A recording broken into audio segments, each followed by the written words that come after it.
My name is Ava. Standing in front of the crowd at the public charity gala, I'm bathed in the spotlight. I've just donated $50,000 in my daughter's name and set up scholarships for girls from struggling households. As I hold the microphone and dedicate the fund to the overlooked and underestimated women, the applause thunders. Then, I spot her. My mother, wearing a forced smile, acting as if she belongs here. She approaches me in the hall after the event. Her voice is low and urgent. You're embarrassing us. Leo's wedding is next month. Just come. Just be normal. I look her dead in the eyes and say, I hope he enjoys his gift. I used the money you stole from my inheritance and turned it into something unforgettable. Her jaw drops, and I can tell she didn't realize I knew. Behind her, a reporter from the local newspaper waits to interview me. Excuse me, I say to my mom. Some people actually value what I have to say. It all started on a Christmas Eve. My family was gathered for a grand celebration.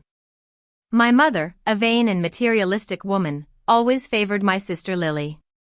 Lily was the apple of her eye, while I was the one who always seemed to be in the background. That night, my mother handed Lily the keys to a brand new $80,000 sports car.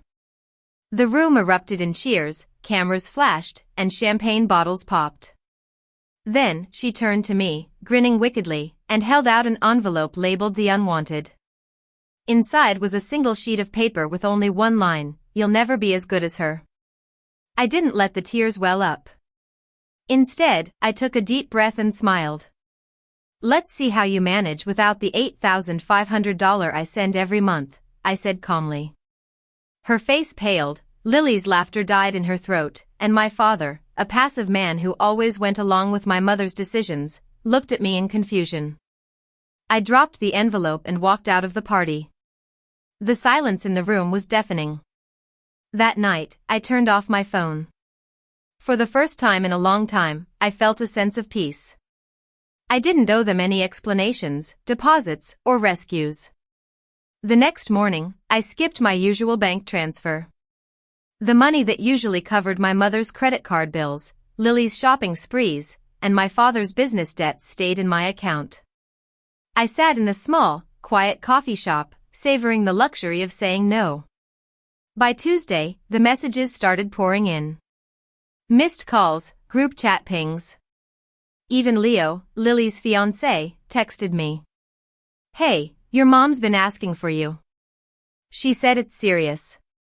I ignored them all. On Wednesday, things got worse. Lily sent me an urgent email titled Emergency. Call now. The email simply said, you can't seriously be doing this. There was no apology, just a hint of panic. I deleted it without a second thought.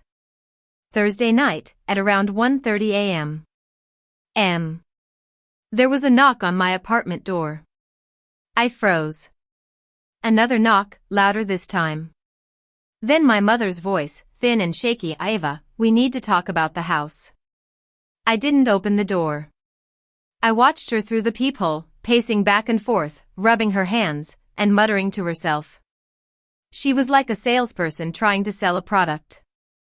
Eventually, she left. The next morning, I got a voicemail from my father. Ava, can you please call me back? There's something going on with the bank. It's urgent. I almost laughed. He hadn't called me directly in years, not when I got my promotion, not when I bought my new apartment. I checked the shared account I used to transfer funds. It was overdrawn. My mother had continued to spend as if nothing had changed. There were charges for expensive jewelry, Leo's luxury watch, and a vacation in the Maldives. Then, I found something even more shocking. A digital copy of the trust fund statement for my late grandfather's inheritance. A $180,000 amount that was supposed to be split between me and Lily had been drained. Every cent had been used to cover their expenses, signed off by my mother using power of attorney. The betrayal was not just emotional, it was legal, financial, and criminal. I knew I couldn't let it go. The next day, I booked a meeting with a financial advisor, a tough-as-nails woman named Grace. I laid out all the documents in front of her. She looked at them without a flicker of emotion and said, "You've been financially exploited. Reclaim what's yours legally and clean." She helped me freeze the remaining joint accounts, revoked my mother's power of attorney, and filed a formal fraud alert with the credit bureaus. I wasn't playing the victim, I was building a case.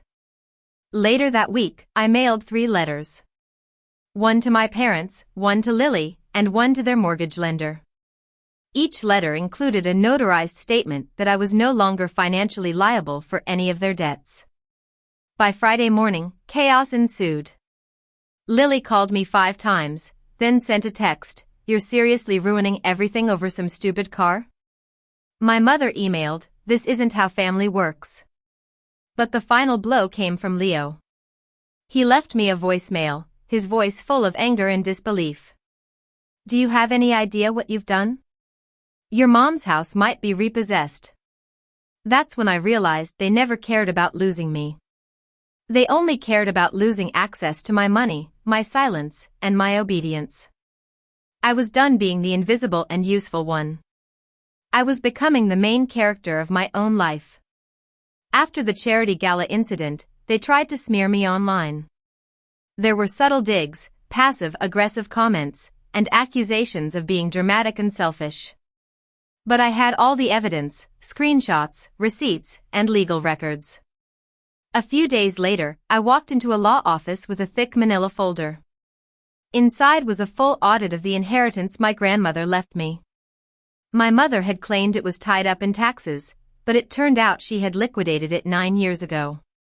She used the money to buy that sports car, fund Leo's business, and renovate their beach house. There was even a forged signature on a withdrawal slip. I handed the folder to a lawyer named Stella. As she flipped through the pages, her eyes darkened. "We have a strong case," she said. I made the decision to press charges for fraud, identity misuse, and breach of fiduciary duty. The next morning, our family group chat exploded. Leo said, "How could you do this to your own mom?" My mother replied, "I only did what was fair." My Aunt Rose chimed in, "You always love drama. This is too far." I simply said, "Tell it to the judge." Later, my mother texted me, "Let's talk. Privately. Please." I didn't reply. Instead, I posted a screenshot of the court filing online with the caption, "Some things aren't family matters. They're felony matters." By the end of the day, Leo deleted his LinkedIn, my mother locked down her Facebook, and I received a DM from a girl I hadn't spoken to since high school. She said, "You were always the quiet one. I'm so proud of you." A year later, on Christmas Eve again, I received a card in the mail. Inside was a photo of my mother, Leo, and my aunt holding up signs that said, "Family forgives. Let's heal. Come home." Taped to the bottom was a check for $8,500, the exact monthly amount I'd stopped sending. That evening, they showed up at my apartment unannounced. My mother was crying, Leo was pacing, and my Aunt Rose was holding a folder. "We drew up a contract," she said. "We'll pay back some of the money. Let's just fix this." I asked, "Why now?" Leo looked at the floor and said, "Because I'm running for a local mayor's seat, and your lawsuit makes things messy."